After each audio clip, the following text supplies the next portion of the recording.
এখানে তোলার সময় কিন্তু অনেকটা ডাল এক্সট্রা রাখতে হয়, কারণ ওই ফুলদানিতে গোজা হয়, যার জন্য। ফুলের উপত্যকা বলতে আমরা সচরাচর খিরাইকেই বুঝি, কিন্তু কলকাতার কাছেই এমন একটা জায়গা আছে যেখানে এই সব ফুল ছাড়াও খুব মূল্যবান এমন কিছু ফুল হয় যা খিরাইতেও হয় না। পুজোতে যে আমের পল্লব লাগে সেই গাছে কিন্তু কোনো দিনও আম হয় না। সেই গাছ কিরকম হয় সেটাও আপনি এখানেই দেখতে পাবেন। এমন কিছু ফুল আছে যা চাষ করার জন্য 24 ঘন্টায় আলোর দরকার, আর তাই সারা রাত জ্বালিয়ে রাখা হয় বড় বড় লাইট। মোট কথা, নানান রকম ফুলে সমৃদ্ধ এই জায়গাটি খুব সহজেই আপনার উইকেন্ডকে রঙিন করে তুলবে। চলুন আর দেরি না করে সমস্ত কিছু আপনাদের সঙ্গে শেয়ার করে নিই। তবে তার আগে যারা এখনো পর্যন্ত আমার চ্যানেলটিকে সাবস্ক্রাইব করেননি, প্লিজ তারা সাবস্ক্রাইব করে দিন, কারণ আপনাদের এই সাপোর্টটাই আমাকে এরকম নতুন নতুন ভিডিও বানাতে মোটিভেট করবে। জায়গাটির নাম চাপড়া। শিয়ালদা থেকে রানাঘাট, শান্তিপুর, কৃষ্ণনগর অথবা গেঁদে লোকাল ধরে চলে আসুন রানাঘাট। সেখান থেকে টোটো করে জনপ্রতি 20 টাকার বিনিময়ে চলে আসুন চাপড়া ফুল চাষের বাগান। টোটো করে খানিকটা যাবার পর থেকেই চোখে পড়ল ফুল চাষের ছোট বড় অসংখ্য ক্ষেত। পারিপার্শ্বিক গ্রামীণ পরিবেশও আপনার দৃষ্টি আকর্ষণ করবে খুব সহজেই। মিনিট 15 পরেই এসে পৌঁছে গেলাম একেবারে মূল স্পটে। ডান দিকে আর বাঁ দিকে রয়েছে দুটি পিকনিক স্পট। একটি করে ঘর সমেত এই পিকনিক স্পট বুক করার ফোন নাম্বার এই ভিডিও ডেসক্রিপশন বক্সে আপনি পেয়ে যাবেন। যেহেতু এটা পিকনিকের মরশুম, তাই মানুষের ভিড় চোখে পড়ার মতো। প্রত্যেকেই পিকনিকের আনন্দে মশগুল।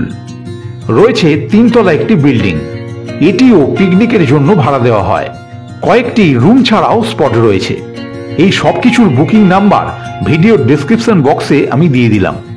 যেহেতু ফুলকে কেন্দ্র করেই এই স্পট, তাই প্রচুর স্থানীয় মানুষদের দেখলাম এখানে ফুল বিক্রি করছেন। ফুলের ক্ষেতে ঢোকার আগে এই রকম একটা মালা কিনে মাথায় পরে নিতেই পারেন। ধীরে ধীরে প্রবেশ করে গেলাম ফুলের সাম্রাজ্যে। বাংলায় ফুলের সাম্রাজ্য বলতে গেলে আমরা সাধারণত খিরাইকে বুঝি, কিন্তু এই খিরাই বাদ দিয়ে আরো একটি জায়গা আছে যেখানে ফুলের সাম্রাজ্য বলা যায়। ফুলের বাহার দেখুন, দারুণ দারুণ, চারিদিকে শুধু ফুল আর ফুল। এই জায়গাটার কথা অনেকে হয়তো জানেন না। সেটা হচ্ছে রানাঘাট স্টেশনে নেমে আসতে হয় 6 কিলোমিটার। জায়গাটার নাম চাপড়া। 8 থেকে 80 ফুল আমরা সকলেই ভালোবাসি, এমনকি শিশুকেও তুলনা করা হয় ফুলের সঙ্গে। তাই স্বাভাবিকভাবেই ফুলের সাম্রাজ্যে ঢুকতেই মনটা খুশিতে ভরে উঠল। এত ফুলের মাঝে যেখানে শেড করা রয়েছে তার ভিতরেও গেলাম। এই শেডের ভিতর মূলত খুব দামি ফুলের চাষ করা হয়। এখানে যে সকল গাছ দেখতে পাচ্ছেন, এই সকল গাছ আপনারা খিরাই পাবেন না। এখানে হচ্ছে কিষান মান্ডি আছে, কিষান থিমাম আছে এবং নানান রকম ভ্যারাইটি আছে। তাছাড়া এই যে দেখতে পাচ্ছেন এখানে হচ্ছে কিষান থিমাম, আর ওই যে পাশে যেগুলো এখানে কিষান মান্ডি, এই যে এর ভিতরে 3-4 পদের কালার আছে। এই যে একটা দেখছেন পিঙ্ক মতন, এটা পিঙ্ক, আর ওর থেকে একটু গাঢ় ইয়ে আছে। তারপরে যে এই সাদা দেখছেন, এটা হচ্ছে কিষান থিমাম, নতুন কিষান থিমাম। দেখেন এটা হচ্ছে কালার হচ্ছে হলুদ। গাছটা উঁচু ভালো লম্বা হয়, আবার লাইট ফাইট দিলে পরে আরো উঁচু লম্বা হয় গাছটা। আচ্ছা, ঘরের মধ্যে উপরে যে লাইট গুলো দেওয়া আছে, এই যে এই উপরে এই লাইট, হ্যাঁ, যে লাইট গুলো, কেন এই লাইট গুলো দিলে পরে, ছোটবেলা দিলে পরে গাছটা গ্রোথ হয়, ভালো হয়, উঁচু লম্বা যেরকম ডাল হবে, এই জন্য এগুলো দেওয়া। ডালগুলো যাতে বাড়ে তার জন্য। হ্যাঁ, ডালগুলো যাতে বাড়ে আর ফুলটা যাতে বড় হয়, এই জন্য দেওয়া। গাছের গ্রোথ এবং ফুলের সাইজ বড় করতে এই সমস্ত লাইট সারা রাত জ্বালিয়ে রাখা হয়। এগুলো হচ্ছে টাইগার লাইট দেওয়া হয়েছে বলে এই ফুলের সাইজগুলো কিন্তু বেশ বড় হয়েছে। দেখুন খালি ফুলগুলোর সাইজ দেখুন, এটা একমাত্র লাইট দেওয়া হয়েছে বলেই সাইজগুলো এত বড় হয়েছে। ফুল দিয়ে ডেকোরেটিং করতে গ্রিন বলের ভূমিকা অত্যন্ত গুরুত্বপূর্ণ। যে ফুলগুলো দেখতে পাচ্ছেন এগুলোর নাম হচ্ছে গ্রিন বল। এগুলো হচ্ছে ডেকোরেশনের সব কাজে লাগে। আর এই যে এখন দেখতে পাচ্ছেন এই ফুলগুলো ছোট, কিন্তু দিন 10 পরে ফুলগুলো 4 গুণ হয়ে যাবে। ঠিক এই এতখানি হয়ে যাবে, মানে 2-3টে ডাল দিয়েই একটা বড় বেশ বান্ডিল হবে। মানে 10 দিন পর, দিন 10 পর এরকম বড় বড় হয়ে যাবে গাছগুলো, বড় হয়ে যাবে ফুলগুলো। ফুলগুলো বড় হয়ে যাবে। আর এখানেও কি এরকম লাইট লাগানো আছে? হ্যাঁ, এখানে যে লাইট লাগানো আছে, লাইট লাগানোর পরে যে গাছটা বড় করা হবে, এই জন্যই লাইট দেওয়া। মানে এখানে লাইট দিয়ে বড় করা হয়, গাছটা বড় করা হয়, ফুলের সাইজটা বড় করা হয়। এখন আমি দাঁড়িয়ে আছি বোতল ব্রাশ গাছের বাগানে। এই দেখুন চারিদিকে বোতল ব্রাশ গাছ ভর্তি, কি দুর্দান্ত লাগছে। এর যে কালারটা অপরূপ অপরূপ। আর একটা কথা বলেছি, এই যে বোতল ব্রাশ গাছ, এই গাছটা কিন্তু সারা বছরই হয়, পার্টিকুলার যে শীতকালে বলে হয়েছে তা নয়, সারা বছরই এই বোতল ব্রাশ গাছ পাওয়া যায়। আচ্ছা দাদা, আপনাদের এই চাপড়াতে মেনলি কি কি ফুলের চাষ হয়? এখানে চন্দ্রমল্লিকার চাষ হয়, রজনীর চাষ হয়, আরও রয়েছে কিষান থিমাম, আরও রয়েছে হলো কিষান মান্ডি, গোল্ড ফোল্ড, এইসব অনেক রকম ফুল চাষ হয় আর কি। একটা নতুন জিনিস জানতে পারলাম আর দেখতেও পেলাম, যেটা এর আগে যখন খিরায় ভিডিও করতে গিয়েছিলাম সেখানে দেখতে পাইনি। সেটা হচ্ছে আমরা যে বাজার থেকে ফুল কিনি তখন যে আমের পল্লব কেনা হয়, তার সঙ্গে যে আমের পল্লব দেওয়া হয়, সেটা কিন্তু এই আম গাছ। দেখুন, এই আমের পল্লবের জন্যই এই আম গাছ চাষ করা হয়েছে। যখন এখানে মুকুল আসে সেগুলোকে ছেঁটে ফেলে দেওয়া হয়, এখান থেকে কিন্তু আম পাওয়া যায় না, অনলি ফর আমের পল্লব, তার জন্যই এই আম গাছ চাষ করা। মিঠে রোদ গায়ে মেখে রং বেরঙের নানান ফুলের মধ্য দিয়ে এসে পৌঁছে গেলাম গোলাপ বাগিচায়।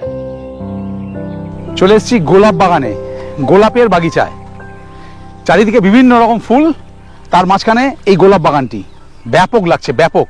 একটা গান গাইতে ভীষণ ইচ্ছা করছে, বিশেষ করে একটি গান, চম্পা চামেলি গোলাপেরই বাগে, চম্পা চামেলি গোলাপেরই বাগে, এমন মাধবী নিশি আসেনি তো আগে, এমন মাধবী নিশি আসেনি তো আগে, চম্পা চামেলি গোলাপেরই বাগে।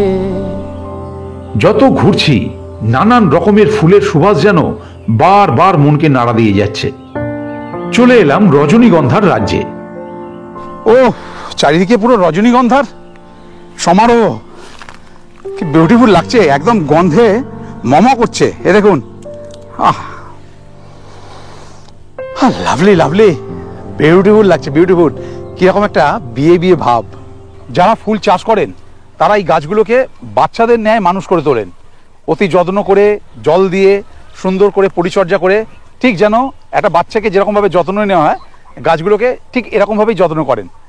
তাই যারা এখানে গাছপালা দেখতে আসবেন, ফুল দেখতে আসবেন, আনন্দ উপভোগ করুন, অনেক মজা করুন, সব ঠিক আছে, কিন্তু দয়া করে গাছগুলোকে মারাবেন না এবং ফুল তুলবেন না। আর সব থেকে বড় কথা, যেখানে ঢোকা বারণ আছে, ঘেরা আছে, সেখানে জোর করে ঢুকতে যাবেন না। আচ্ছা দাদা, এইসব গাছগুলো দেখা যাচ্ছে লাল লাল ফুল, এগুলো কি ফুল? মোরগ ফুল। এগুলো কি কাজে লাগে? এই রজনী ফুলের মালাই দেয়। এগুলো কোন মাসে চাষ করা হয়? এই শ্রাবণ মাস থেকে। ও, এগুলো শ্রাবণ মাস থেকে চাষ করা হয়। আর ওঠে কখন? এই এখন শীত পড়ে গেলেই পৌষ মাসের থেকেই শুরু হয়ে যায়। ঘুরতে ঘুরতে একটা কথা বলে দিই, এটি কোনো পার্ক বা বাগান নয়, সম্পূর্ণটাই খেটে খাওয়া মানুষের একটা জীবিকা। তাই আমাদের দ্বারা যাতে কোনো ক্ষতি না হয়ে যায় সেই দিকটা সর্বদাই আমাদের দৃষ্টি রাখা উচিত। এগুলো কি লাগাচ্ছেন? এগুলো পাকাটি লাগাচ্ছি ফুলের জমিতে, শিয়ালে খুব ক্ষতি করে। আচ্ছা, গাছগুলো যে বেড়ে যাচ্ছে, পড়ে যাচ্ছে, প্যাকাটিগুলো কি এক্ষেত্রে কাজে লাগে? হ্যাঁ, পাকাটিগুলো বিশেষ কাজে লাগে হচ্ছে এই ক্ষেত্রে। গাছগুলো আরো যখন বড় হয়ে যাবে তখন পাকাটির মাচাটাকে আরো তুলে দেবো, আচ্ছা, আরো নিচে যে দড়ি বেঁধে দেবো, ওই জন্য গাছটা যাতে না পড়ে যায়। এগুলো কি ফুল গাছ? এগুলো চন্দ্রমল্লিকা ফুল। নানান রকম ফুলের মধ্যে এই সর্ষে ক্ষেত যেন অতিরিক্ত পাওনা। একটু বেলা গড়াতেই দেখলাম শুরু হলো ফুল তোলার কাজ। মালা তৈরি করার জন্য এই ফুল ব্যবহার করা হবে বলে একবারে মোটা থেকেই তুলে নেওয়া হচ্ছে এই ফুল। এইসব ফুল কোথায় যায়? কলকাতায়। কখন থেকে ফুল তোলেন মাসিমা? এই তো 3টে থেকে তুলি 5টা পর্যন্ত। দুপুর 3টে থেকে বিকাল 5টা পর্যন্ত। হুম। তো রোজ তুলতে হয়? হ্যাঁ, রোজ তুলতে হয়। এই ফুল কতদিন ধরে তুলবেন? এখন 2 মাস হবে, মাঘ ফাল্গুন। মাঘ ফাল্গুন। যত দেখছি চোখে এক অদ্ভুত রকমের প্রশান্তি অনুভব করছি। হঠাৎ চোখে পড়ল এক মাসিমা হাতে মোজা পরে ফুল তুলছেন। মোজা কেন পড়েছেন হাতে? ওনাকে হাতে মোজা পরার কারণ জিজ্ঞেস করতে উনি বললেন ফুল তোলার সময় হাতে লাগে, তাই মোজা পরেই উনি ফুল তোলেন।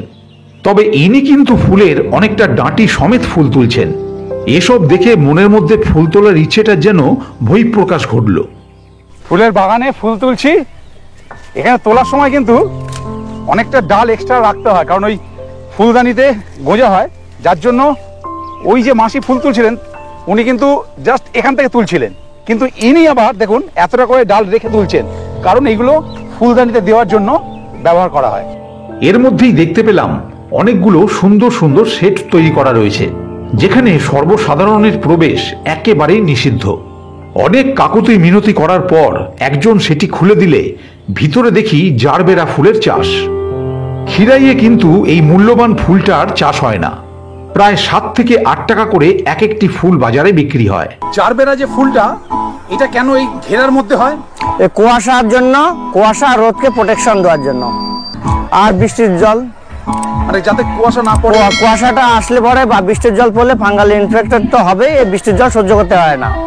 এবং অতিরিক্ত তাপ, এর একটা পার্সেন্টেজ আছে, পার্সেন্টেজের পর এর হচ্ছে রোদের যে তাপমাত্রা তার একটা পার্সেন্টেজ থাকে। হ্যাঁ, এক একটা গাছ এক এক পার্সেন্টেজে সহ্য করে।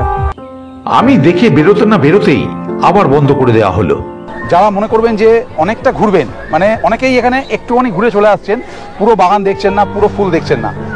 আমি কিন্তু অনেক দূর অবধি গিয়েছিলাম, যার ফলে মনে করেন যে পুরো দেখবেন বাগান, খুব ভালো করে ফুলগুলো এনজয় করবেন। তারা কিন্তু কিছু খাবার এখান থেকে কিনে নেবেন, কারণ এরপর শুধু ফাঁকা মাঠ। এবার ফেরার পালা। আবার একবার দেখা হয়ে গেল পিকনিক করে বাড়িমুখো হওয়া মানুষগুলোর সাথে। বলে দিই, এই সমস্ত ফুলের সিংহভাগই চলে আসে জগন্নাথ ঘাটে। আগের দিনে সন্ধ্যায় তুলে রাখা ফুল নিয়ে চাষি ভাইয়েরা পরের দিন অন্ধকার থাকতেই বেরিয়ে পড়েন কলকাতার উদ্দেশ্যে।